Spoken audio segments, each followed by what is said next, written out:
Yes! Yes!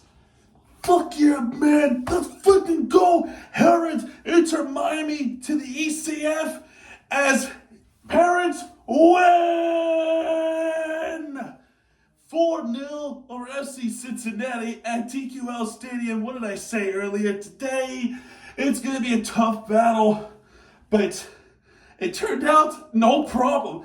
This didn't even feel like a playoff game.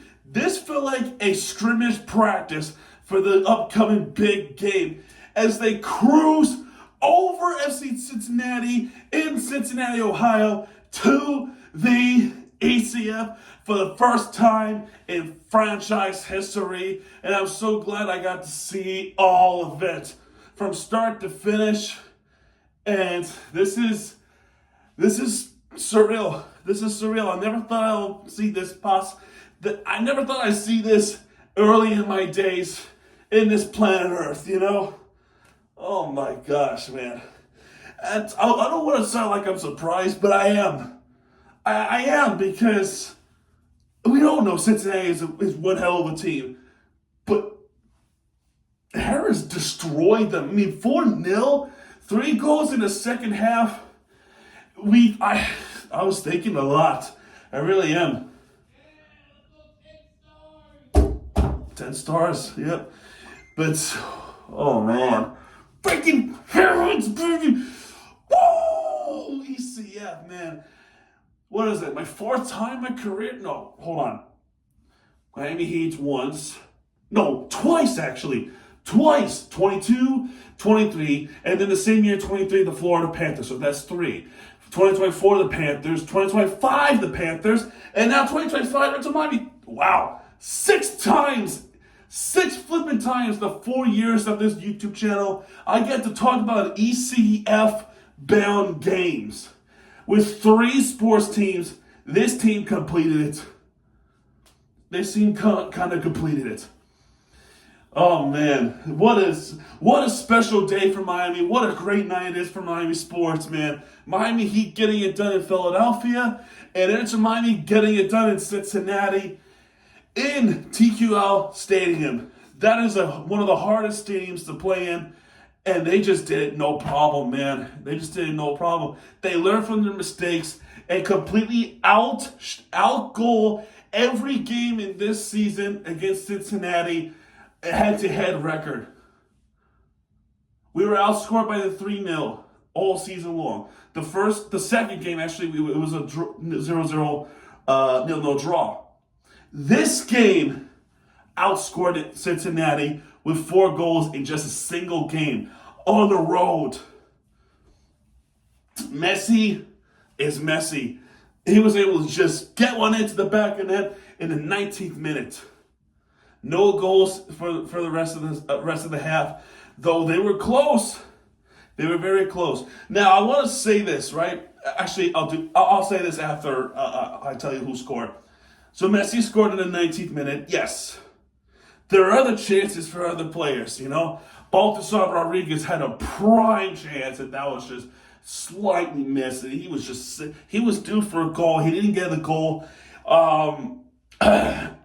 Other players too. Every time, you know what's crazy? Every time Falcone gets the ball, the whole crowd just boos him. Allende nearly gets one.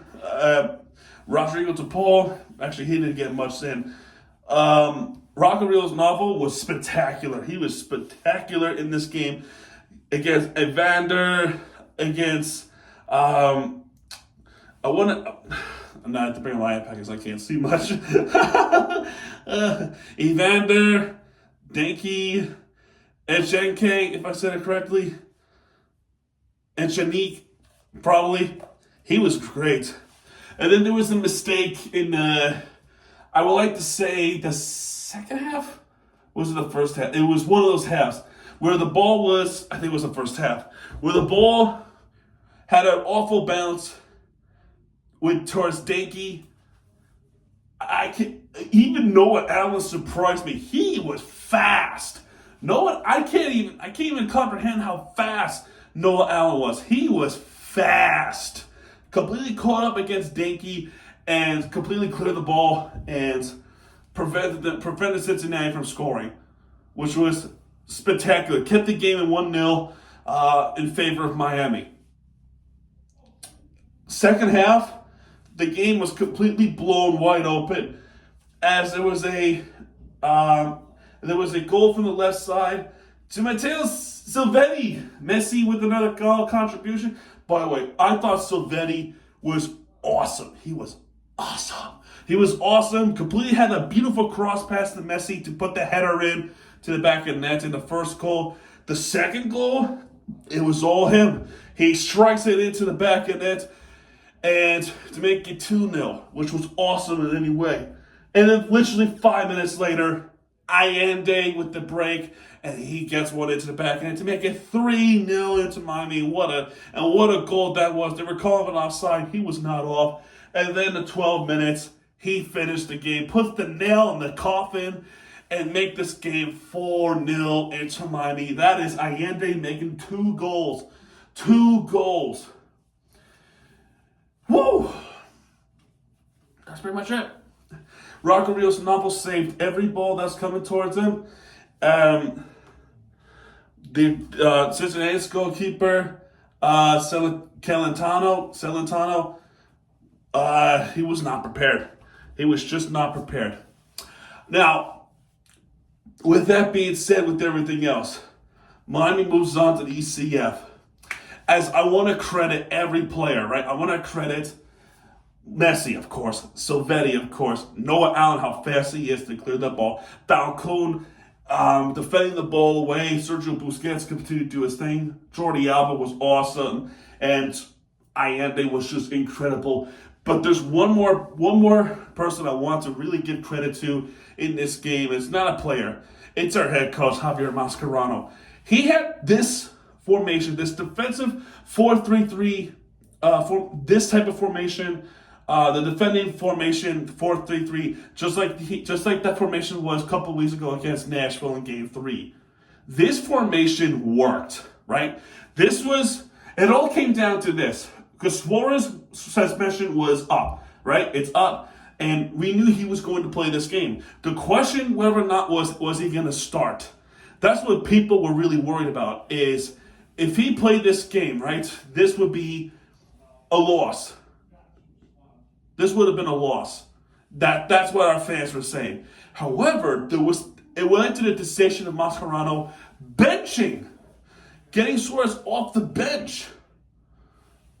That turned out to be one of the great decisions by Mascherano to put Suarez on the bench to have him come on later. They put in that defensive formation first because that is what killed Nashville a couple weeks ago.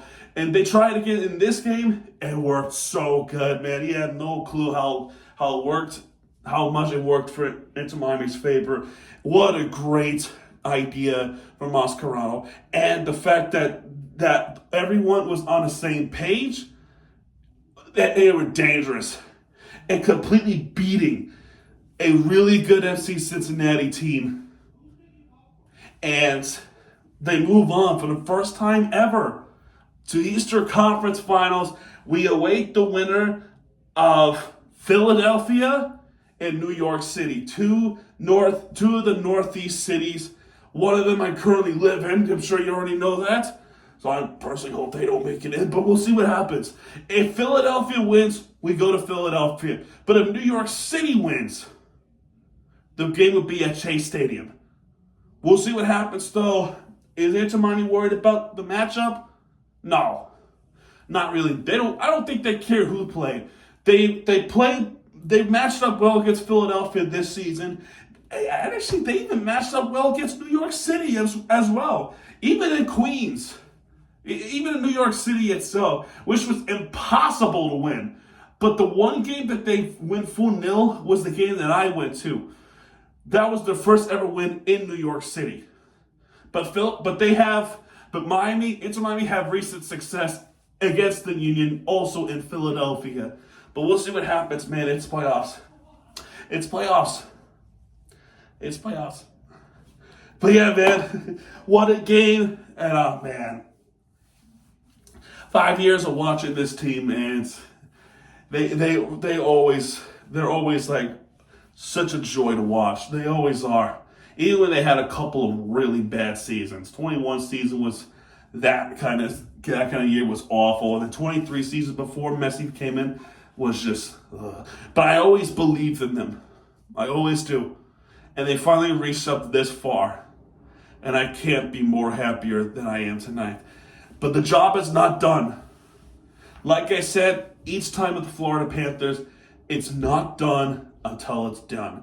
We still got 2 more games to get the trophy. We got to win the ECF, which will get us the MLS Cup, getting us to one of the trophies, if not the trophy of American sports in soccer-wise, the MLS Cup. We got to get there, and the one way to get there is win the ECF against either Philadelphia or New York City.